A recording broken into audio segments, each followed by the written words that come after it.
How's it going, everybody? Bryan Alvarez here on Wrestling Observer Live. We are here every day, Monday through Friday, noon Pacific, 3 Eastern, Sunday, 3 Pacific, 6 Eastern. Well, I made it. We're here. Let's get going today.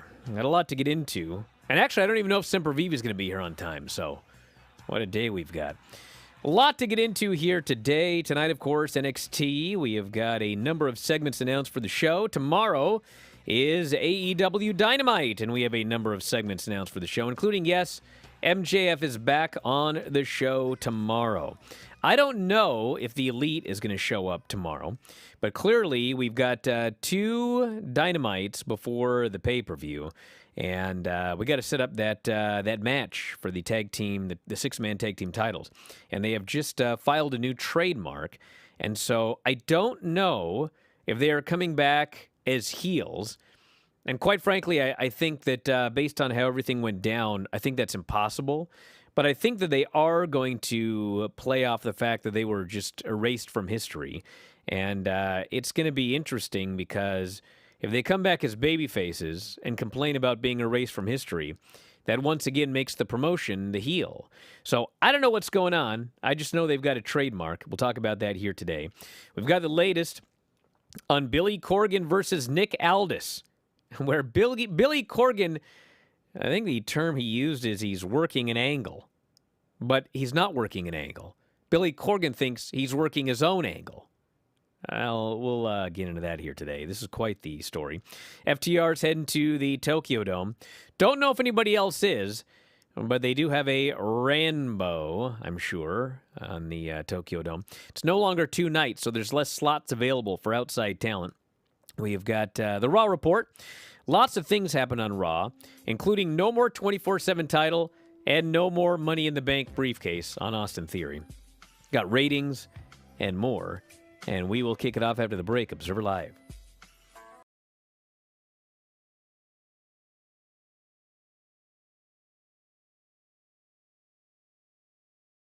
Does, and it's funny because I haven't been traveling now that I'm back in Orlando with NXT, but like I feel like I'm busier than when I was actually traveling, which is crazy because it's like, okay, now it's other, I forget about the other aspects of, for example, when I'd go on the road on like I'd leave on Thursday, or also I leave on Sunday to get to the town for Monday Night Raw.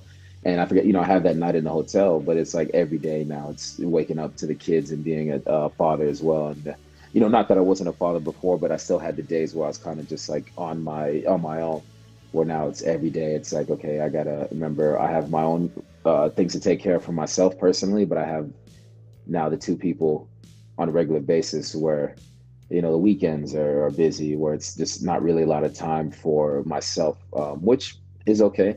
But I just got to remember now I got to squeeze those times in certain places where usually I would have just kind of, taken that time for granted before. What is your favorite scary movie? I'm going to go with Halloween. Question number 2. Who is the funniest person backstage? I'm going to go with Luke Gallows on that one. Question number 3. What was your first ever job? Target, when I graduated from high school. Question number 4. What's your all-time favorite wrestling theme song, and you can't pick your own? I think it's the one, The Rock, where it was a little slowed down, and it's kind of like, the beginning was like, do you smell what The Rock is cooking? Ha. And then it went into it, slow beat. That was probably my favorite one. Question number 5. Are you a good cook? If so, what's the best dish you make? I do cook for my kids though, so I actually am a good cook, and I'll go with spaghetti, we'll say. I feel like just because they like it so much. What's your favorite Halloween memory? First time me and my daughter, her first Halloween, and she was Violet from The Incredibles, and I was Mr. Incredible. Question number 7. Has anyone ever played a prank on you backstage? Nothing that would be like worth like mentioning. Nothing crazy. Question number 8. What's a bad habit you're trying to break? I bite my calluses all the time. Yeah, so that's really horrible. Question number 9. If someone asked you for a vacation recommendation, what place would you give them? Japan, easily. Japan is probably my favorite country that I've ever been to. The people there are amazing. It's so peaceful. Everybody's so welcoming. Japan for sure. Last question. Do you collect anything? Shoes, which is actually, this can go back to the bad habit. Collecting shoes is a very horrible habit because I have a lot of them that I do not wear and I have not worn yet. Very bad habit. I don't suggest anybody pick up that habit. So we can group those together, kind of like a collect and bad habit kind of thing.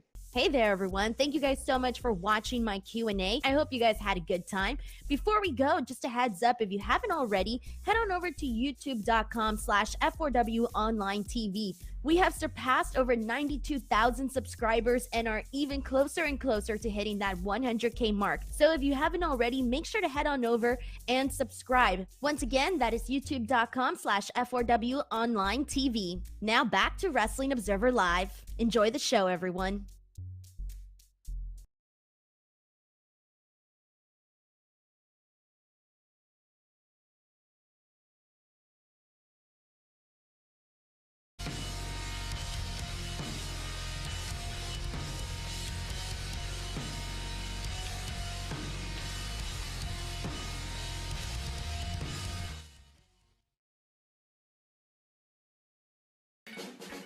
Back in the show, Bryan Alvarez here, Wrestling Observer Live. I think Sempervive is going to be here at some point today, but who knows? Well, where to begin here? We got a lot to get into here today. NXT is tonight. Everybody's favorite show, is it not? And this is what we have. We actually have 2 weeks' worth of lineups for NXT. Tonight, we have got Kaden Carter and Katana Chance against Zoe Stark and Nikita Lyons. I think we all know where this is going, don't we? Yeah. 5-minute challenge, Brutus Creed versus Damon Kemp. This is very wacky. In the old days, they'd have the deal where, the babyface faces the heel, and if the babyface wins, he gets 5 minutes in the ring with the manager. Well, now, they faced off against each other, and then another wrestler got several weeks to recover, and now it's wrestler versus wrestler in a 5-minute challenge. I don't even know what's going on. That doesn't even make any sense, but that's what we're doing. Andre Chase will be facing Charlie Dempsey. Charlie Dempsey, of course, tried to bully everyone in Chase University. He is the son of William Regal, and he'll be facing Andre Chase, which kind of comes out of nowhere. They sort of built this up and then dropped it, now it's back. We got Cameron Grimes versus Joe Gacy. Cameron Grimes should be on the main roster imminently, so I don't know if that means he's going to do a job on the way out or get a victory on the way out, but that's tonight. Hank Walker, the security guard. Oh, Hank Walker. He'll be facing Stax. What a poster that would be. Tonight, Hank Walker faces Stax. We have the Grayson Waller effect with Braun Breaker and Von Wagner, and JD McDonough versus Axiom. For those of you that watched NXT last week, and they did that thing at the end of the show where Braun Breaker got laid out by, what's-his-face, Von Wagner, and then Apollo Crews is backstage. He wants a title shot. And then, I forget who the other guy was. Doesn't matter. Oh, it was that one creep. J.D. McDonough. I thought they were leading to a 4-way, but they've already announced that, in fact, next week, we got 2 championship matches. It's like AEW now. There's just championship matches up and down the show every week. Next week, we have Mandy Rose versus Elbow Fire for the NXT Women's title, and Braun Breaker will defend against Von Wagner, 1-on-1. So both of those next week. And in both cases, it's like Mandy Rose in NXT, to me, has run its course. So it's probably time to go back to the main roster. Now, if you look at the life Mandy Rose lives in NXT, making main roster money, I don't know if she wants to go back to the main roster, but we'll see what they end up doing there. And Braun Breaker, what more is there for Braun Breaker to do here in NXT? I mean, he probably could use more time here, but who knows? I mean, we've got a lot of, there's a lot of people that Triple H is calling up, bringing back, etc. So we'll see what happens in that match. Then, Wednesday, Dynamite at the Agganis Arena in Boston. We have Bryan Danielson, Sammy Guevara in a best-of-3 falls match. That should be a great match.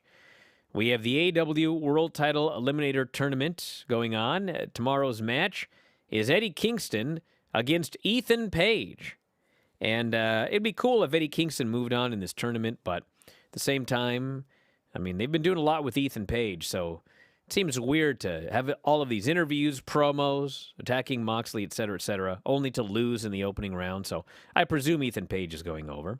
Jon Moxley will do a promo, and we will also hear from MJF. So, they could team up. That was set up on TV last week, and then have issues or whatever on the go-home show.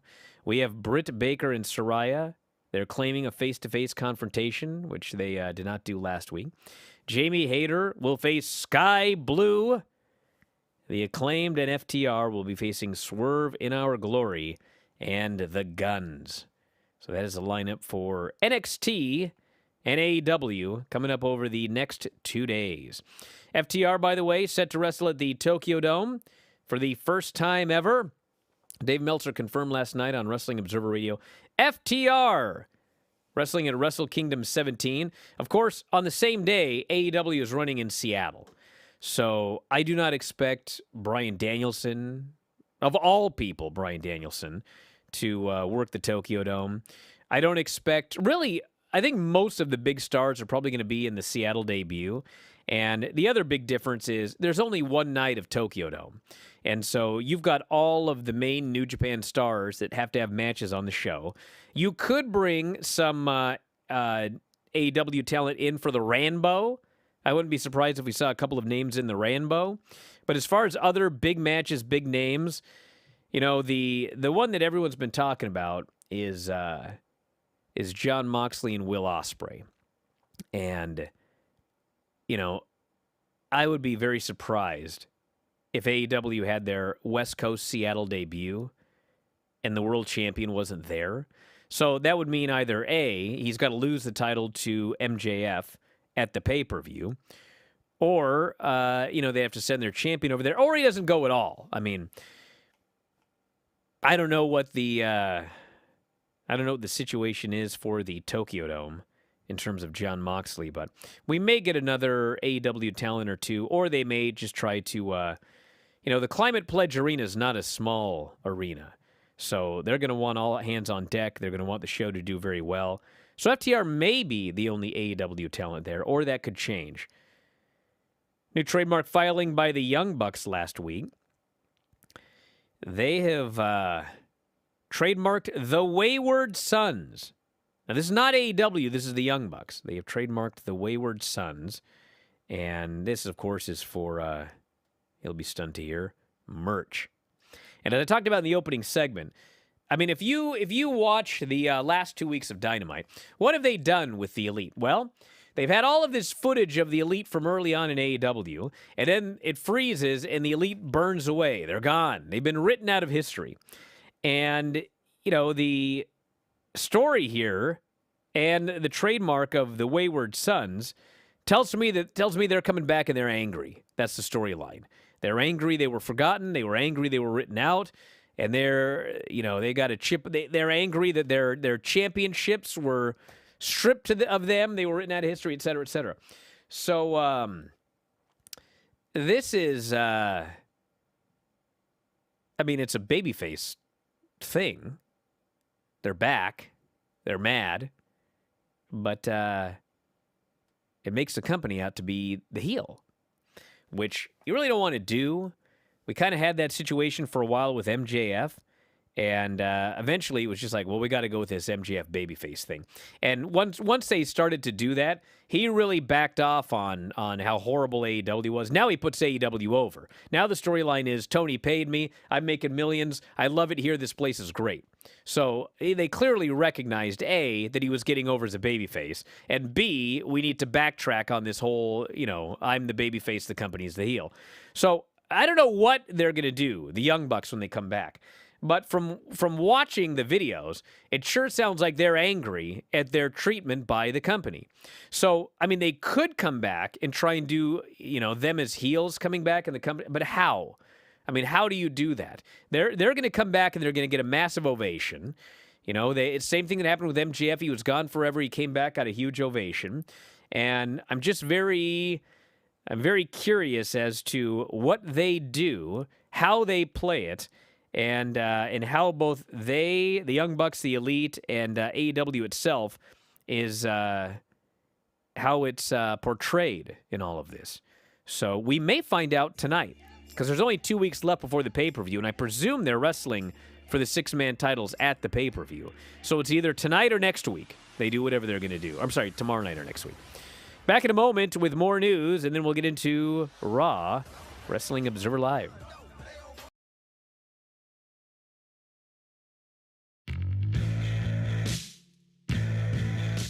Yeah, I was actually excited. I was very excited because at that up to that point, I really wasn't doing much. I'd come to Raw and do the show main event, and which airs on Hulu.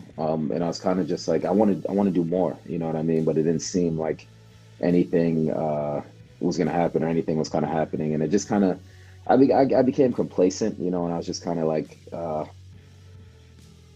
need to do something. I want to contribute more. And the idea came up about coming back to NXT, and I was ready to take on it head on. I felt like it was an opportunity for me to kind of a fresh start or a new beginning, kind of, which not a lot of people get that opportunity in life in general. So it's nice to be able to come down and have that fresh start and do something different and actually be involved on a regular basis. It's very nice. It's a nice change of pace, almost like a breath of fresh air.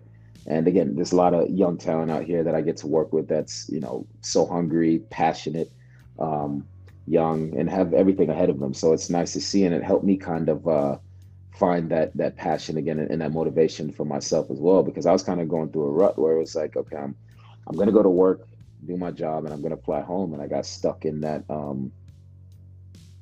I don't know, I just got stuck in that rut, and it's just nice to kind of have that fire, that light kind of be reignited, and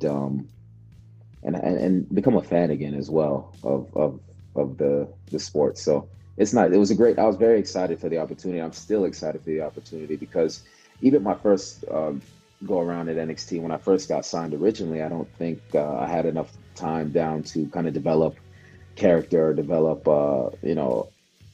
that much of anything before I got called up to Monday Night Raw. So to have the opportunity again, it's wonderful.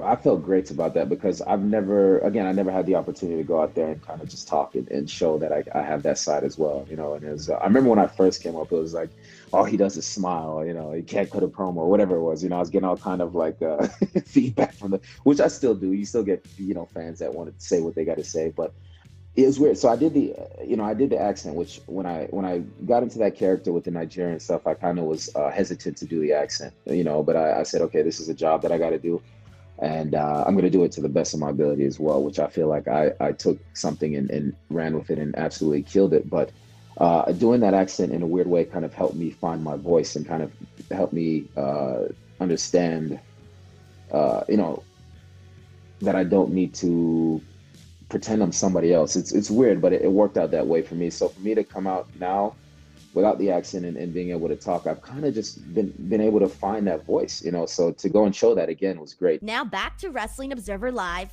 Enjoy the show, everyone.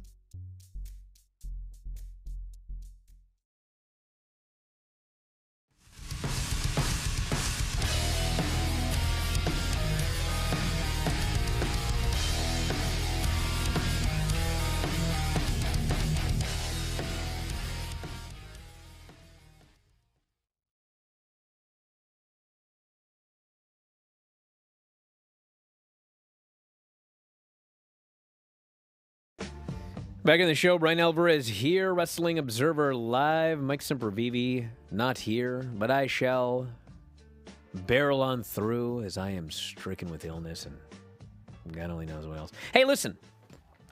So somebody on the chat here during the break had a great idea, okay? And actually the idea is not, they didn't have a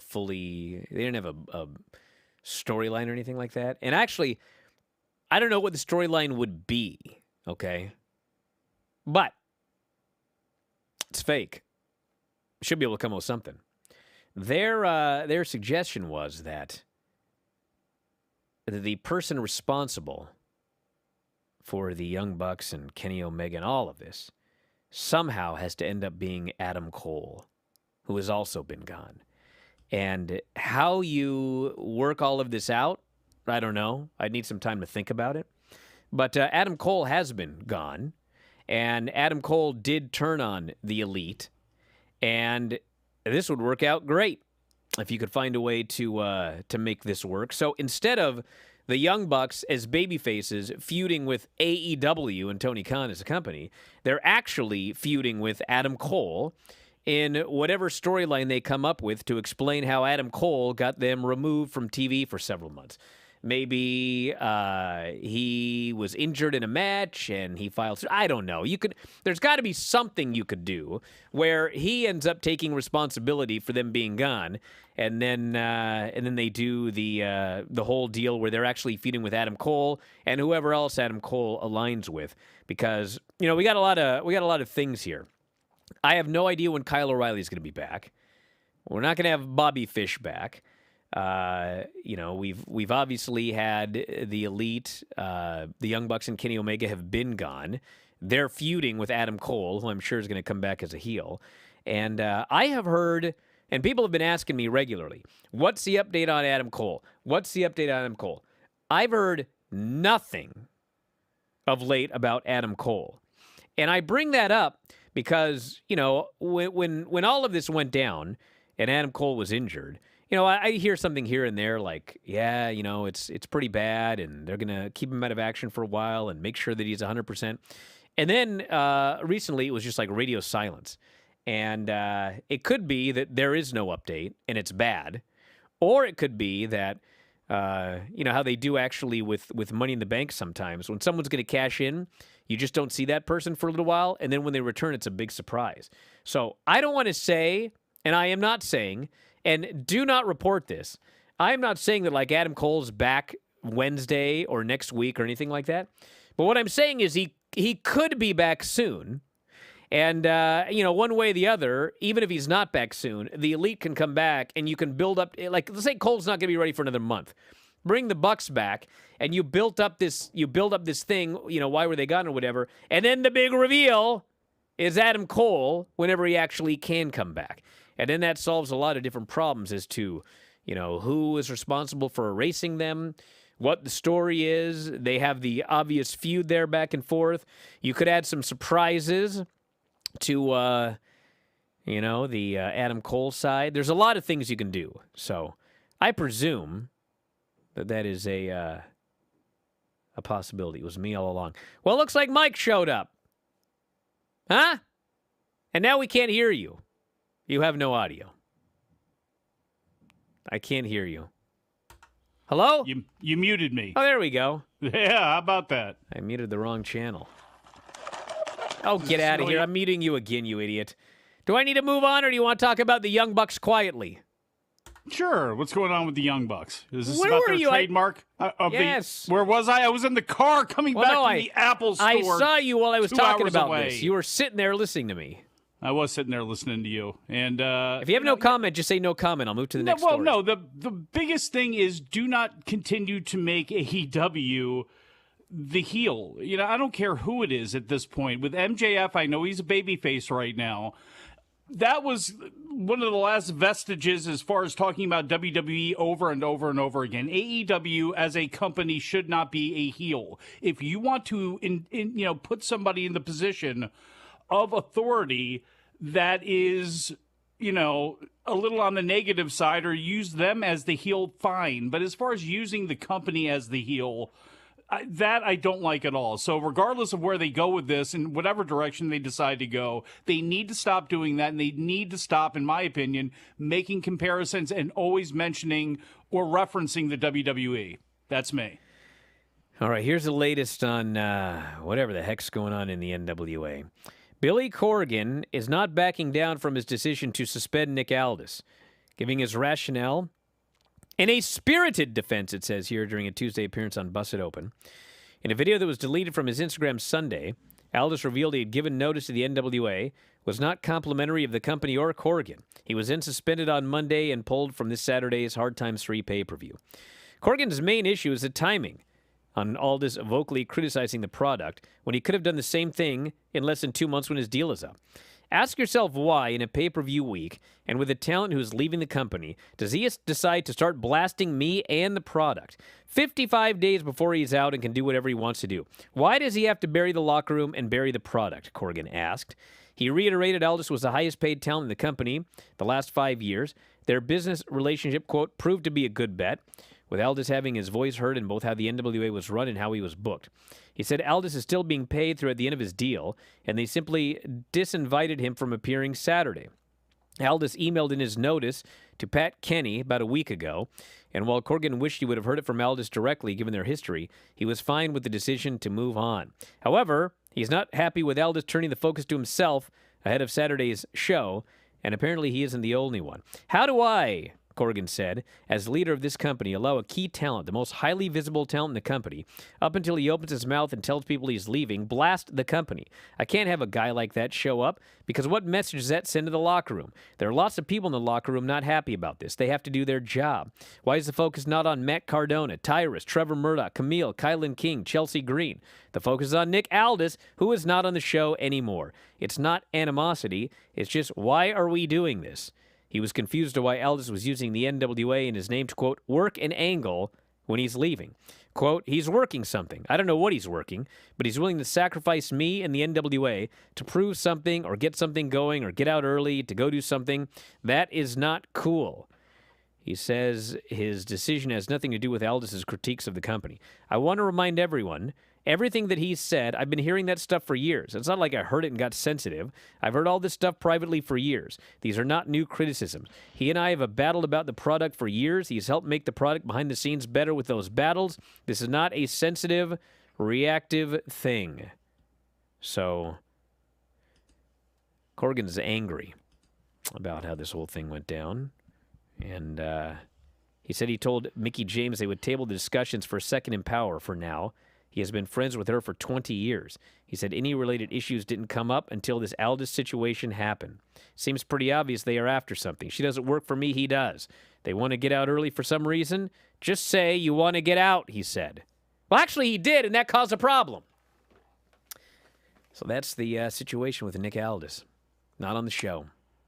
And I don't think this is over with yet either. I don't think there's. I still believe that we're going to hear some things shake out here in the next couple of days or so. You know, maybe even sooner rather than later. But we speculated yesterday some of Nick Aldis's issues, what they may be, and then he went into them deeper. Obviously, this deal with Empower is something that, you know, obviously cuts a little bit deeper because of his wife. And I know that there was. You know, I should not say I know for sure, but if I'm not mistaken, during the pandemic, Nick Aldis made it public that he, you know, sacrificed some of his salary during that time as well, too. So there's a lot of business issues that obviously are and personal issues between Billy Corgan and Nick Aldis. The one thing I will say about Billy Corgan talking about Nick Aldis kind of making this about himself, you know, Billy Corgan's got to do a much better job.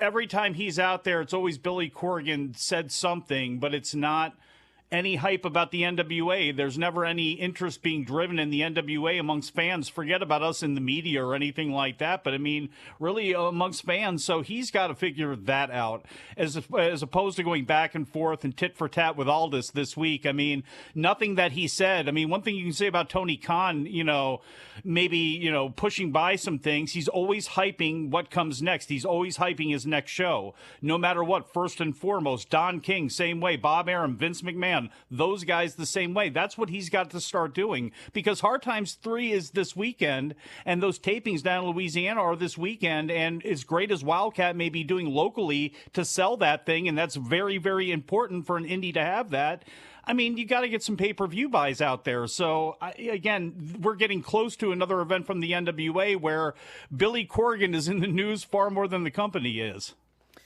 SmackDown on a Friday, 2.138 million viewers and a 0.48 18 to 49. Man, what a giant increase over last week. Holy How about smokes. that? Wow. Man, Stocks if is my up. stocks went up 70% in a week, man, I'd be worth $24 million. Actually, I don't think that's right. I don't think it is. AEW Rampage, 455,000 viewers, up 20.4%. Man, that Mike Tyson That Shibata Orange Cassidy match. Well, that Mike Tyson at least. 0.14 and 18-49. I actually think it was Mike Tyson and that match. Because I think so. Well, you're right. I believe so. Look, they have atrophied down to the lowest point, and we know they have a lot more fans than would show up on Rampage. So the thought of Orange Cassidy and Shibata should have shook up a lot of people. They were up in every demo from last week. Biggest increase, folks, 18-34. Back in a moment with the Raw report. A lot happened last night. Blokes, Observer Live.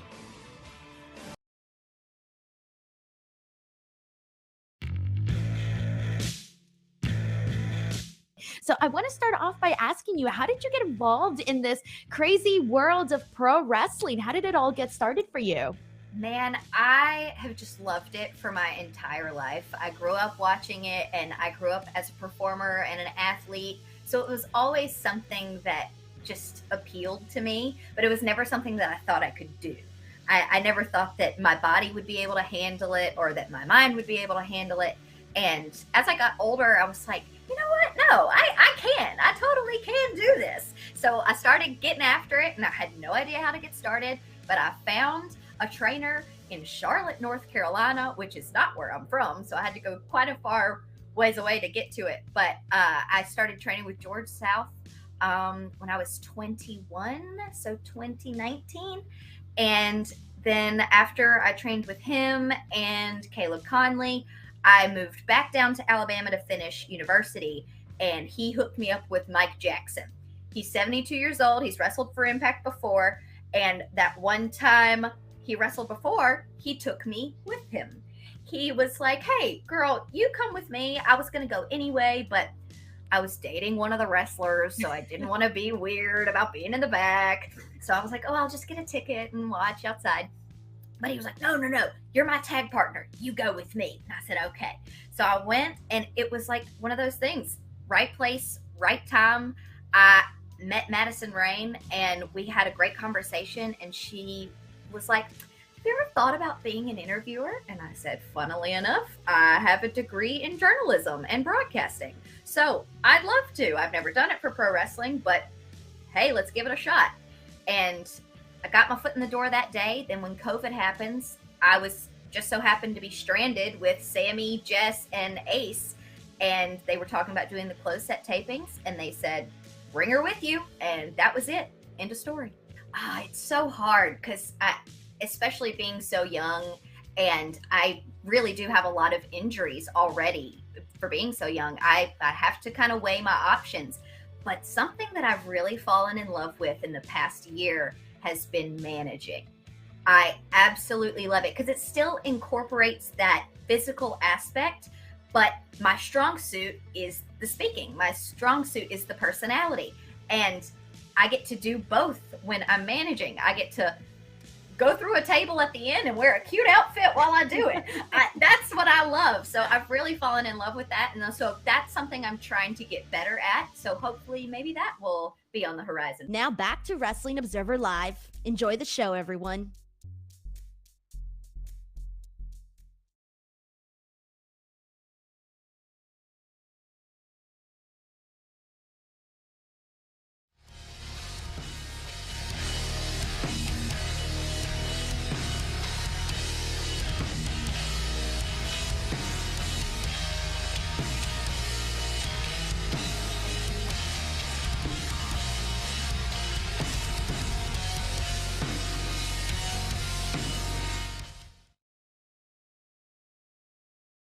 Back in the show, Bryan Alvarez here, Wrestling Observer Live. Mike Sempervive, also of WrestlingObserver.com.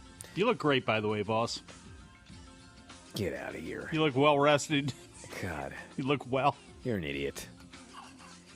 I missed you. You know, this whole drive down, I was hearing your voice and thinking, man, I can't wait till I get home and I can be right there again with the boss man doing this show. I love this show, talking about Raw. And I went to the gym the other day and some bloke goes, wow, you look much younger in person. I said, oh, thank you. The camera adds 10 pounds and years. Okay, now would you shut up so I can talk about Raw? Got it. I would like to say that the show had its ups and downs. But one thing that is abundantly clear is that this show needs to be 2 hours. And I'm pretty sure if you asked Triple H off the record, he'd tell you he'd be much happier at 2 hours. Because my God, do they have to fill time on this show. So we open with the Usos and Solo Sikoa coming out. And by the way, Jey Uso's broken wrist has just magically healed. No mention of it. I mean, it's taped up, but they're making it's just like nothing. No comment whatsoever about his wrist. So they start talking about facing the New Day on Friday. Then the New Day shows up. And hey, listen, if you're invested in this storyline, both teams did really good promos about why they want to win on Friday. Both teams want the record. So from that perspective, it was good. But God, they went on for hours. And then this Matt Riddle comes out with bongo drums. And both teams look at him like, what are you doing here? And he does some stupid bong jokes and such. And then finally, after an eternity, he goes, man, we should have a 6-man. We got six dudes here. So they have a 6-man, which then goes 20 minutes. And I don't want to hear one person go, oh, Bryan doesn't like long matches now. Bro, this match did not need 20 minutes. Do you guys understand anything about anything? It's not about whether the matches are long or whether the matches are short, okay? It's the matches need to be as long as they need to be. Sometimes that's long, sometimes that's short. This match did not, in any universe, need to be 21 minutes long. They got the heat on Kofi forever. Then they got the heat on Xavier forever. And then they do some stuff at the end, and stuff at the end was cool. And then finally, Solo Sikoa pins Matt Riddle because they didn't want to beat either of the teams that are fighting for the record on Friday. So Matt Riddle did the job here. Good last few minutes, but this segment went like 40 minutes from start to finish. JBL came out, and he buried the crowd. Guy's a good talker, but if you want to see this bloke bury the crowd, I got the show for you. And then Baron Corbin comes out, and he beats Cedric Alexander in 2 minutes. Later, Austin Theory beat Shelton Benjamin in 2 minutes. And regardless of how they're doing it, the fact of the matter is, I think this is leading to the Hurt Business being reunited. So if you're a fan of the Hurt Business, I think you're going to get him back. With the idea that Cedric and Shelton are useless alone, but as a unit, they're killers. Seth Rollins came out. Seth Rollins is now 100% babyface. They sing his song. He puts over the fans. He wrestles the heels. I mean, it was not an aberration last week. He is a babyface now. So he issues an open challenge. So Finn Balor comes out with the Judgment Day, but then they're interrupted by AJ, Gallows, and Anderson. And Seth Rollins is just like, I don't want any part of this. And he leaves, just vanishes. And so the other blokes are in the ring, and, a big brawl. Well, actually, first, Styles says, and it was obvious this was going to happen. They've been building this up for weeks. He goes, we finally found a solution to this Rhea Ripley problem. And here she is. And it's Mia Yim. So Mia Yim is returned. She attacks Rhea Ripley. Giant brawl breaks out, and the baby faces clear the ring. Mia Yim is now part of the OC, and we'll have all sorts of matches with the OC versus the Judgment Day, with now one woman on each side. So they go backstage, and, Rollins is dancing around, and Kathy Kelly goes, are you going to do this open challenge or not? He goes, I promise these fans, these great fans, tonight I will do the U.S. title open challenge. And she laughs, ah! So he's a babyface, which is a gigantic improvement over what he was doing before. Otis beat Elias. Man, shave that beard, buddy. He was doing a lot better as Ezekiel. Oh, come on. No, he's doing way better. Oh, he was way better as Ezekiel. Dude. It's Elias. Nothing match. Otis pins him. World's Strongest Slam. Nothing to this guy. Nothing. Why did they bring him back? Well, for this, honestly, for this, why did they not build him up for a while, bring back the guitar, bring at least, what he is in the ring, so why did you not bring him back with the most fanfare that you could get to rally people around him and just then let it atrophy. Well, I mean, they built him up, they half blew him up, and then just completely let the thing disintegrate. If you've paid any attention to this show of late, there were a lot of guys that Vince liked and didn't like. And old Triple H disagreed. But he couldn't say anything to Vince. It's just like, yes, Vince. Yes, Dad. And now Vince is gone. And I don't think that old Triple H is necessarily the biggest fan of old Elias. And I'm not saying, and I know people are going to assume But wasn't it hearing during his term that they were bringing him back? I mean, I thought it was under Triple H that Ezekiel was gone and Elias was coming back. I'm not sure. It was a long time ago because he had to grow out his full beard. I mean, I don't know which, but one way or the other. I don't think he sees a lot in this guy. That's what it looked like to me on this show. So then Bianca, Asuka, and Alexa came out, and then Damage Control came out, and the highlight was a promo battle between Asuka and Io, all in Japanese. And then afterwards, there was a challenge for War Games. And boy, did this crowd did not care about War Games. They were like, cool, a match on a show we're not at. And he just kind of sat there. And then Nikki Cross attacked Bianca. And so she'll be on the Damage Control team. And the babyfaces are going to need another woman. We'll see who that ends up being. Austin Theory is noted, beat Shelton Benjamin. Then we had this Miz Johnny Gargano segment, and this was another one, dude. The show needs to be 2 hours. So Gargano comes out, and Just settle in. God. So Miz allegedly went to eat with a Hollywood exec, and Johnny Gargano comes out and he says, "You know that that exec was not an exec. It wasn't a movie producer. It was a private investigator. And she filmed you without your knowledge. And I'm going to show that film here against your will on national television." And he shows the video, which is Miz admitting that everything that Johnny Gargano said last week was true. He hired Dexter Lumis when Dexter Lumis was unemployed and painting on the streets. He hired him to pretend to stalk him so that Miz would seem like a bigger deal. But then he stopped paying him, and then the guy really started to stalk him. And then the big hole in the story is, why don't you just pay the guy off and be done with it? But instead, he's cheap. He's a cheap rich guy. And now he's really being stalked. And this is patently illegal. And Corey Graves brings up that it's patently illegal. But they did it. And then this leads to a match. And as God is my witness, this match went 16 minutes. Johnny Gargano and The Miz. Johnny Gargano could work no miracles. It was a long match. And then finally, Miz is outside. Miz pretends to get dragged under the ring. He goes, "My God, Dexter!" The ref goes to look under the ring. And as the ref is distracted, Miz gets that turnbuckle. He goes, ba-bam! And he hits Gargano in the neck. And he pins him. And as a man who is a huge fan of Johnny Gargano and has never been a big fan of The Miz, I was rooting for Miz the whole time. This little Johnny Gargano twerp, he deserved it. He deserved everything he got here. So Miz beats him, and then Loomis shows up to attack The Miz. Security comes out. Loomis flees through the crowd. Bro, they're trying to do stories here, okay?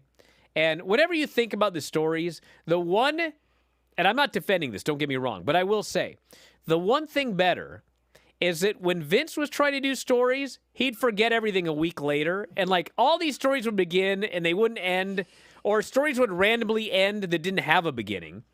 Whatever you think about this stupid story, and it's stupid, at least there's been a beginning and a middle, and I presume we're going to have an end. So that to me, it's like an improvement. Like, it still sucks, but it's an improvement over the old stuff that sucks. Now, with that said, we got two problems here. Why isn't Miz paying this guy? Number one. And number two, didn't they have a match? They were going to have a match where if Loomis won, he got a contract. Miz beat him up and they never had the match. Hello? What's the follow-up there?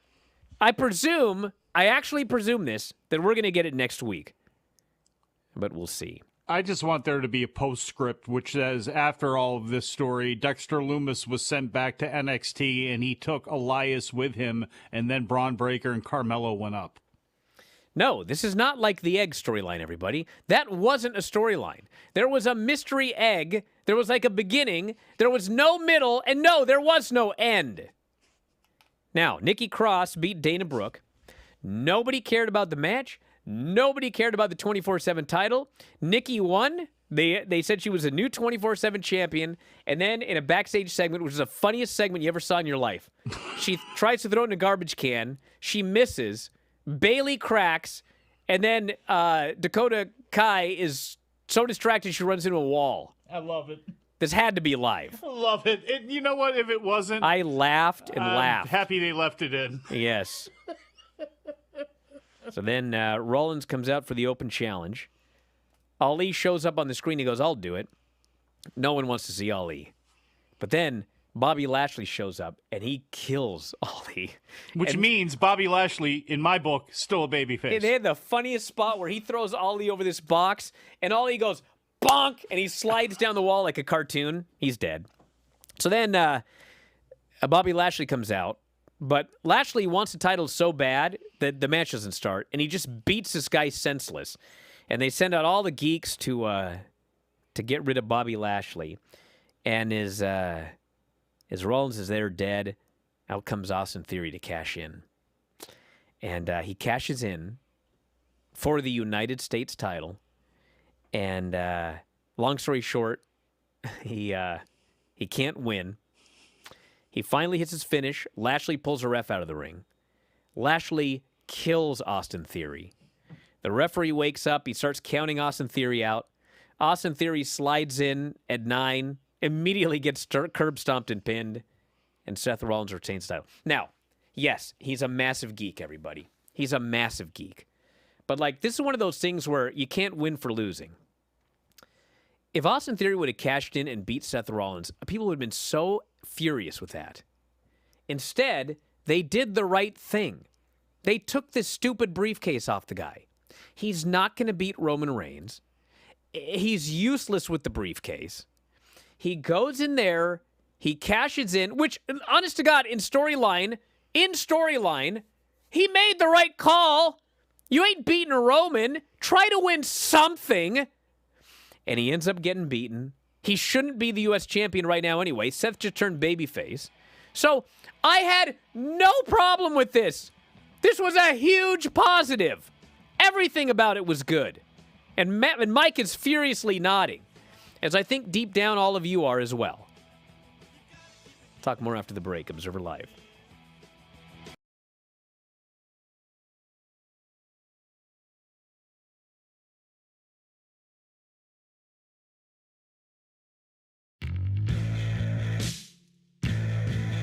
I do want to go ahead and get into that lightning round portion. I'm going to ask you 10 random questions and you just answer them however you please. So here we go. Question number 1. If you weren't in wrestling, what do you think you'd be doing? Musical theater. Ooh, are you a big musical theater fan? I was a theater major in college. Question number 2. Who are your top 3 favorite artists? Ooh, Eagles, favorite band, Panic at the Disco, and Taylor Swift. Question number 3. What was your favorite subject in school? Ooh, that's a hard one. I loved them all. I loved history. I like stories, so I loved history. Question number 4. Describe the perfect date. Ooh, perfect date has to be a shopping trip. I love things. My love language is gifts. I love going on a shopping trip. Question number 5. What's the last TV show or movie that you watched? Probably SpongeBob. I watch SpongeBob every single morning. It's my absolute favorite show. It's my comfort show. You can never go wrong with a good SpongeBob episode. Classic. Question number 6. Do you own any pets? Yes, my sweet angel baby, Selena. She's a little black fluffy cat. She's named after Catwoman, and she is the best. Question number 7. Favorite place to shop? Oh, TJ Maxx. Really, TJ Maxx? Oh, that's so scary. That's so random. I love a bargain, baby. Question number 8. Favorite appetizer and favorite dessert?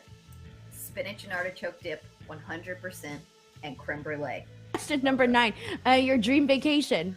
Ooh, I went on a cruise this past year and oh my gosh, fell in love. I would love to go on either a Mediterranean cruise or a Hawaiian cruise. Oh, that would be really nice. And last question, question number 10. What's something people don't know about you? My fun fact is that I'm double jointed in just about every joint on my body. From just sitting right here, I'll show you this one. Do a full rotation. Oh, yeah, Wait, yeah. how is she doing that? Yeah, I'm double jointed in my shoulders, my wrists, my elbows, my hips, my knees, and my ankles. Oh my God. Okay, that's really cool. I love that. Okay, that's great. Before we go, just a heads up, if you haven't already, head on over to youtube.com/F4W Online TV. We have surpassed over 92,000 subscribers and are even closer and closer to hitting that 100K mark. So if you haven't already, make sure to head on over and subscribe. Once again, that is youtube.com/F4W Online TV. Now back to Wrestling Observer Live. Enjoy the show, everyone.